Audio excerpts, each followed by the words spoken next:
I'm a sucker for a happy ending. I once convinced my family to watch Shawshank Redemption, arguing that it was a feel-good movie. It's now a running joke in our family because Shawshank is not really a feel-good movie.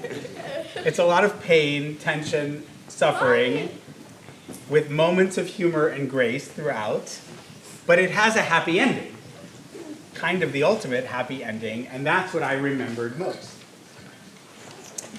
The beginning of this week's Parsha hints at a happy ending. Vayishlach Paro v'yikra et Yosef. Joseph is freed from jail and elevated in Mitzrayim, but Miketz itself does not have a happy ending. In fact, it doesn't have an ending at all. 2 years ago, I gave a sermon titled A Lament from the Messy Middle. It was in the midst of the Israel-Hamas war, and I reminded us that The Empire State Strikes Back is definitively the best Star Wars movie because, in contradistinction to Shawshank, it presents the heart of an ongoing saga. Miketz insists on two paradoxical truths. First, that the messy, painful middle will end, that we won't be here forever. How? Because we know that next week, Judah will stand up for his brother Benjamin, that Joseph will reveal himself, that the brothers long estranged will reconcile at last. And the second truth is that any ending of this chapter of our story is but a beginning of the next. Here's a bit of what I wrote and said a couple of years ago. We meet our protagonist rotting in prison until Pharaoh has unsettling dreams that no one can interpret. Pharaoh's dreams and Joseph's ability to interpret changes everything. He's cleaned up, given a shave and a haircut, thrust before the king. He is elevated to vizier and placed in charge of agricultural policy for all of Egypt. And that's how he comes to encounter his brothers once more. Joseph spends the remainder of the Parsha toying with his brothers. And since this is the messy middle, the portion doesn't offer resolution. Our Parsha, I said, ends similarly to Empire, leaving us to wonder, has Joseph become the enemy of the story, adopting a Pharaoh's malevolence? Has he succeeded, or has he succumbed, rather, to the dark side? Will the brothers repeat their sins, leaving Benjamin for dead and probably destroying their father Jacob for good? Will the old Judah show up, the one who suggested that they sell Joseph into slavery, who called for his daughter-in-law's execution?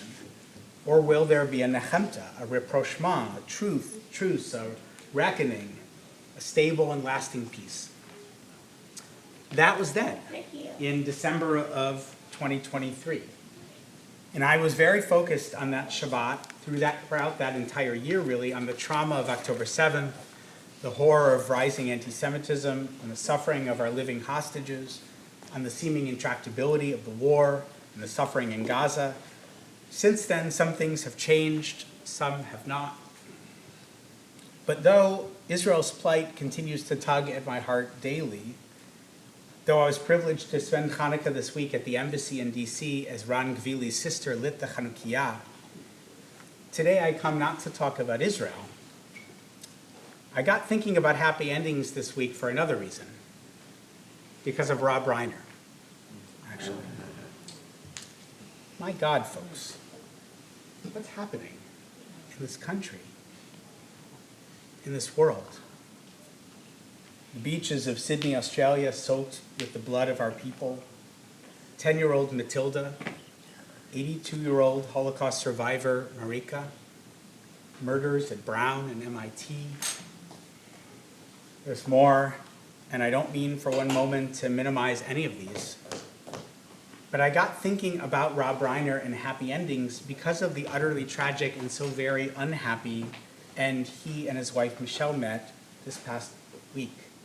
And I know there's a family connection also to the Reiners, and I know, Sally, you are carrying this very deeply. To me, it was such a counterpoint to so many of Reiner's own wonderful films. A Few Good Men, The American President, The Princess Bride, When Harry Met Sally. The American President ends with Michael Douglas nice Jewish boy, growing a conscience and getting the girl. The Princess Bride famously concludes with Peter Falk, another nice Jewish boy, describing the perfect final kiss between Wesley and Buttercup to his grandson, played by Fred Savage, yet another nice Jewish boy. Misery ends with the author's escape. Sally, of course, falls for Harry in the end. Even A Few Good Men has its own version of a happy ending, ending with Jack Nicholson, possibly, but probably not any Jewish ancestry there. There's a theory. But it ends with Jack Nicholson's character getting his just desserts from Tom Cruise, definitely not a Jew. Truth be told, as I began to reflect on the film legacy of Rob Reiner, I began to realize there's a better way to think about the endings. Some are happy, some are less so, like Stand By Me, one of my favorite childhood movies based on Stephen King's story, The Body, which ends with the group of boys encountering the horror of death for the first time. Yet I've always loved the final line from that film. I never had any friends later on like the ones I had when I was 12. Jesus does anyone. Who delivered that line? Richard Dreyfuss. Definitely Jewish.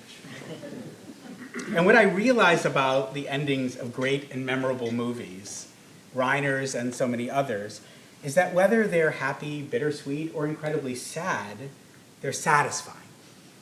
They feel right at the end. The next couple of weeks in our Torah cycle finds our ancestors gathering in Egypt. Joseph's story comes to an end, and his end is satisfying, if not entirely happy.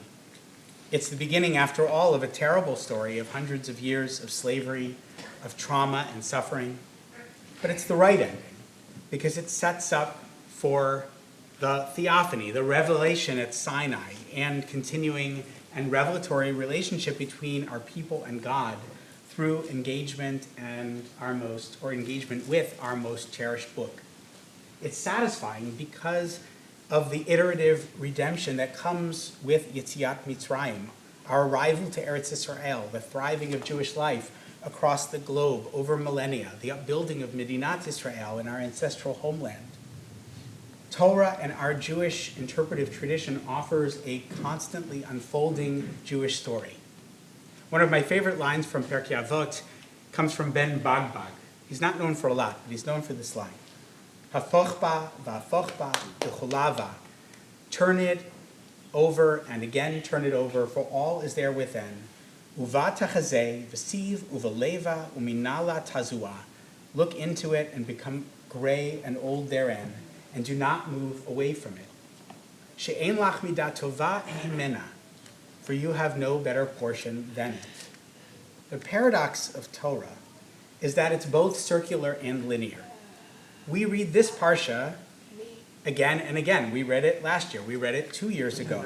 Our people have read it over thousands of years. Our descendants, God willing, will continue to do so.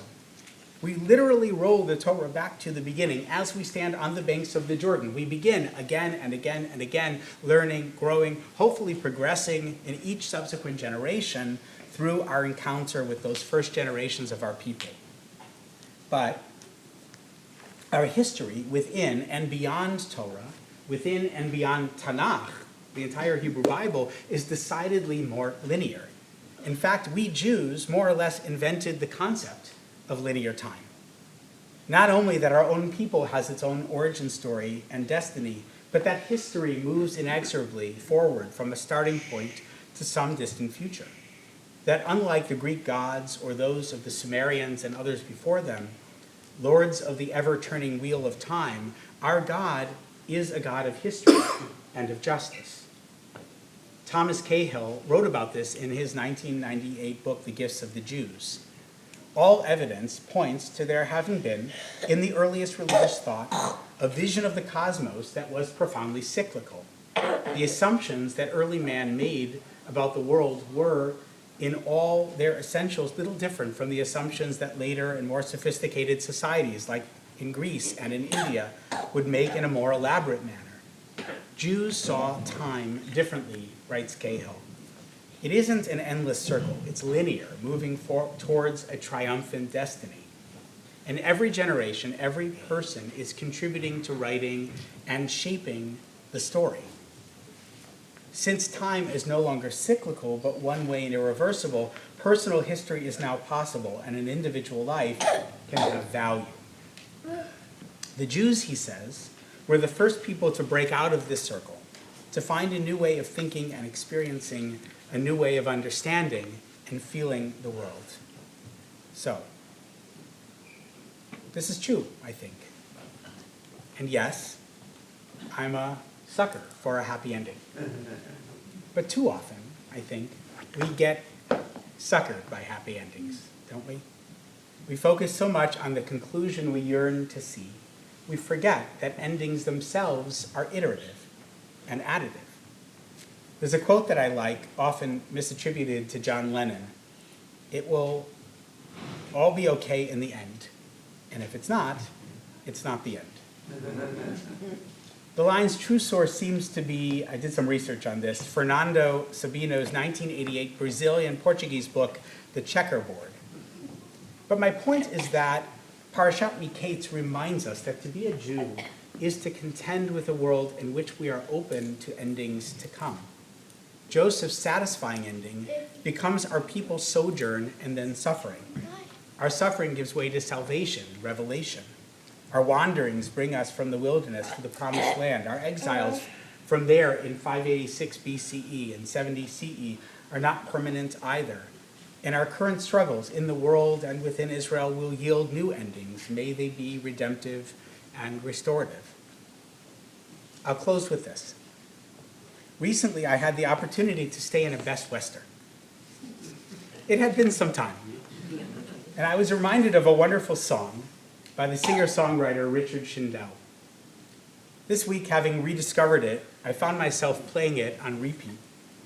It's the tale of a hapless trucker who flips to a Christian radio station in the middle of the night, driving on I-80 East.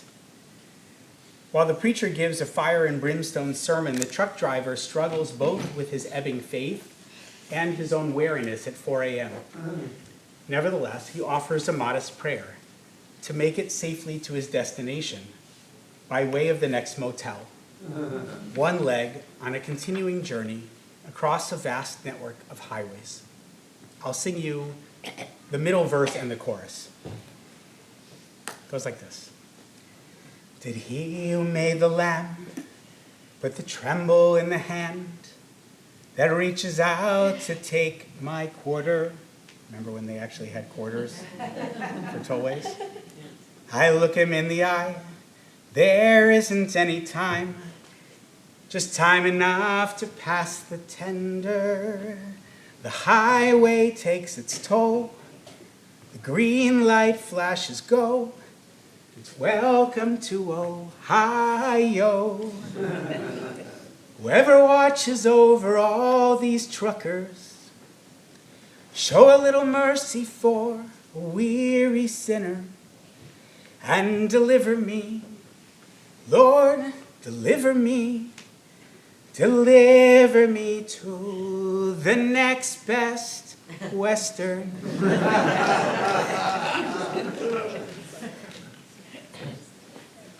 Joseph in jail might have sung something similar. Our ancestors in bondage too, and our people under the thumb of one repressive regime after another.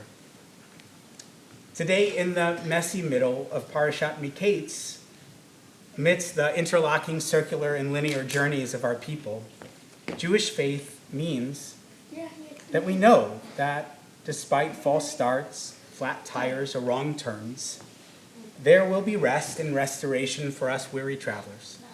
A satisfying ending is just over the horizon or just beyond the next bend in the road. Shabbat Shalom. Happy Hanukkah.